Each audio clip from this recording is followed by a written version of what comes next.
Hello! Bonjour à tous, moi c'est Feriel, chargée de projet marque employeur chez eConsilio. Et si d'habitude vous connaissez notre roadcast, vous devez vous dire mais qu'est-ce qui se passe puisqu'on a plutôt l'habitude de recevoir des partenaires, des experts du digital, du business et du marketing. Et cette fois-ci, le temps de quelques épisodes, je vous prends avec moi, on va donner la parole à ceux qui font eConsilio au quotidien. Installez-vous bien confortablement, c'est parti!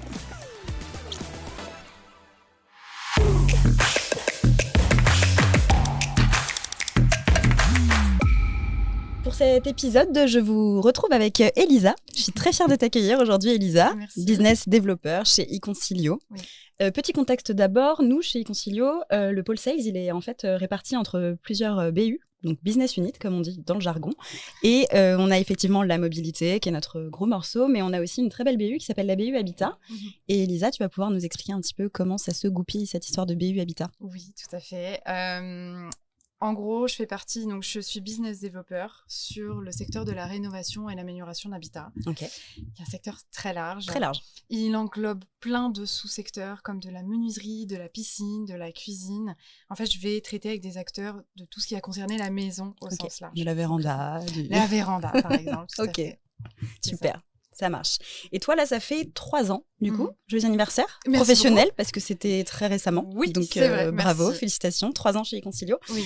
Quelle est ta petite routine maintenant que tu as 3 ans de boîte? Tu as pu prendre tes marques. Je suppose que tes journées commencent plus ou moins de la même manière. Oui, donc, c'est qu'est-ce vrai. que tu fais pour te lancer, pour aller avoir la gagne et décrocher du rendez-vous client? La première chose que je vais faire le matin, en gros, c'est de regarder mon agenda. Okay. Parce que c'est ce qui va me donner le ton de la journée et le dynamisme de la journée. Et l'idée, ça va être d'organiser ma journée pour toujours faire de la prospection, pour décrocher toujours plus de rendez-vous. Mais aussi, je vais avoir des rendez-vous et il faut les préparer parce que le but, c'est de signer derrière ces rendez-vous-là. Bien sûr. Et d'ailleurs, justement, on dit souvent que le pôle sales chez eConsilio, il fait un peu tourner la machine. Donc, toi, tu dois avoir cette espèce de responsabilité qui est de faire rentrer du nouveau client pour faire perdurer la santé financière aussi de l'entreprise. Ça passe aussi par le pôle sales. Oui, c'est vrai. Et comment tu vis, toi, cette petite pression au final? C'est une responsabilité que j'ai à cœur parce que dans chaque projet que je vais mettre en place, il va y avoir plein de services, plein d'équipes qui vont être impliquées. Quand on met un projet en place, il va y avoir un CSM qui va prendre le relais sur CSM, c'est Customer Success Manager. Oui, tout à fait. Il va y avoir aussi la production. Donc, ce qu'on appelle la production, c'est nos conseillers humains qui vont gérer les conversations. Il peut y avoir aussi notre service IT s'il y a des développements spécifiques à mettre en place. Donc, il y a plein de monde qui est impliqué pour ça. En fait, tu interagis avec plein de pôles. Presque tous, en fait, dans l'entreprise. Exactement. Et c'est pour ça que c'est important d'avoir un projet qui est bien qualifié, parce qu'un projet qui est mal qualifié, c'est un projet qui va mal démarrer. Et donc, moi, j'ai à cœur de pas seulement mettre en place du volume de projets, mais aussi des projets qui sont qualitatifs derrière. Parce qu'il y a plein de personnes qui vont être impactées. Donc, tu as toute cette espèce de responsabilité. Tu es garante du volume, de la qualité, de nos profils et de nos projets clients. Exactement, c'est ça. Donc, ça doit être quand même assez stressant, mais je trouve que tu le fais avec brio. Merci beaucoup. Et dans tout ça, on a plutôt tendance à se dire qu'on a des cycles de vente longs, nous, chez eConsilio. Comment toi, tu vis le moment qui te fait le plus vibrer dans ces fameux cycles de vente? Qu'est-ce qui te fait vibrer encore après toutes ces années? La signature. C'est surtout ça, parce que la signature, c'est la concrétisation de tout le travail qui est fait en amont. La prospection, les rendez-vous qu'on fait, la mise en place avec les CSM, les conseillers. Donc, c'est la concrétisation de tout ça. Et c'est aussi pour moi le fait que pour le client, ça se concrétise aussi de voir le travail de nos équipes qui est fait derrière. Et aussi pour le client de voir l'impact sur son business que ça peut avoir. Oui, ce qu'on lui génère. Il est conscient du package eConsilio. C'est ça. Voilà, pour développer son business. Exactement, c'est ça. Ok. Et toi, demain, ce que tu fais déjà certainement souvent, tu dois vendre eConsilio à quelqu'un qui ne connaît absolument pas notre activité, qui peut être un petit peu parfois compliqué à comprendre. Comment tu décris ce qu'on fait, et même à quelqu'un qui n'est pas dans le biz d'ailleurs, même si c'est au détour d'une conversation avec des amis autour d'un verre. Comment tu décris eConsilio? Ok, je dirais qu'on aide nos clients à leur générer du chiffre d'affaires via des canaux de conversation qu'on met en place, donc comme du chat, du SMS, du WhatsApp. Et derrière, pour gérer les conversations, on peut mettre donc, des conseillers humains. On peut aussi mettre de l'IA. On a un peu d'IA. Et on a des conseillers humains. Alors nous, on est une entreprise française. C'est des conseillers qui sont formés au secteur d'activité de l'entreprise, qui sont natifs de la langue dans laquelle ils parlent. Et on a à cœur à la fois de leur générer du business, mais aussi de faire des conversations qui sont qualitatives. Ok, super. C'est très bien expliqué. Là, tout bah, de suite, ça on va. comprend Ah, qui est super, Econcilio et ce qu'on fait.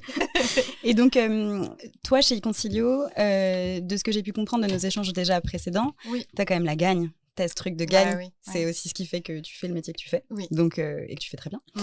Quel est le meilleur exemple pour toi de gagne collective ? Là, je ne vais pas parler à ton propre compte, mais plutôt au compte du collectif. Et ben, j'ai un exemple en tête. C'est pas du tout lié aux sales. Ça marche aussi. C'est un exemple global qui a eu lieu il y a pas si longtemps que ça. En gros, il y a pas longtemps, on a fait un relais, une course en relais sur 6 heures, qui a impliqué plusieurs services d'ailleurs de l'entreprise. On était une petite équipe. Et en fait, je pense que c'est le meilleur exemple de ça, de l'esprit d'équipe, de la dynamique qu'on a tous ensemble, de la cohésion d'équipe, parce qu'on avait tous à cœur de performer, et on a performé, parce qu'on est arrivé 2e au total du classement et 1er de la catégorie entreprise. Félicitations. Merci, on en est très fiers. Et en fait, je trouve que ça résume plutôt bien l'entreprise de manière générale, où on va avoir à cœur d'avoir ce côté collaboratif, ce côté dynamique, mais il y a aussi le côté d'avoir vraiment une cohésion et une gagne, une performance tous ensemble. Et pas seulement dans le pro, mais aussi du coup dans le perso, dans des événements comme ça. Et c'est là que je vois que ça fait quand même écho à nos valeurs. Oui. Et quand on travaille chez Econcilio, on s'attend aussi à un certain match avec cet ADN. Oui. Et on l'a ou on l'a pas. Et je crois que tu l'as. Bon, très très bien. Ouais. Parce que là, avec tout ce que tu me racontes, je vois la dynamique intrapreneuriat, je vois surtout aussi l'esprit de conquête, avec cette volonté de gagne. Comme tu dis, il y a le côté on passe un bon moment, mais on a la gagne, on avance ensemble, toujours vers le plus haut. Exactement. Et je vois aussi la synergie positive où tu me parles d'une cohésion d'équipe, où tu me parles de quelque chose de très humain, où vous êtes donné la force les uns les autres. Donc, je trouve que c'est très bien résumé. Ah bah c'est gentil. Et pour finir avec le mot résumé, je vais te demander, Elisa, si là tu devais dire un mot pour résumer Econcilio et ton aventure chez nous. Je dirais croissance. Croissance personnelle, professionnelle ? Les deux. Les deux. Les deux. En fait, croissance dans le sens pour l'entreprise déjà, parce que depuis 3 ans, j'ai pu voir l'entreprise énormément évoluer, et je sais qu'elle a évolué aussi depuis 10 ans maintenant qu'on existe. Et croissance aussi personnelle, parce que dans le cadre de ces évolutions, moi aussi, j'ai moi-même évolué. T'as grandi, t'as appris des choses. J'ai grandi, j'ai participé à plein de projets qui m'ont fait grandir aussi, donc j'aurais dit croissance, ouais. C'est très beau. Merci beaucoup, Elisa. Merci à toi. Pour cet échange. Merci. Merci à tous de nous avoir suivis. On a parlé gagne, on a parlé sales, on a parlé dynamique.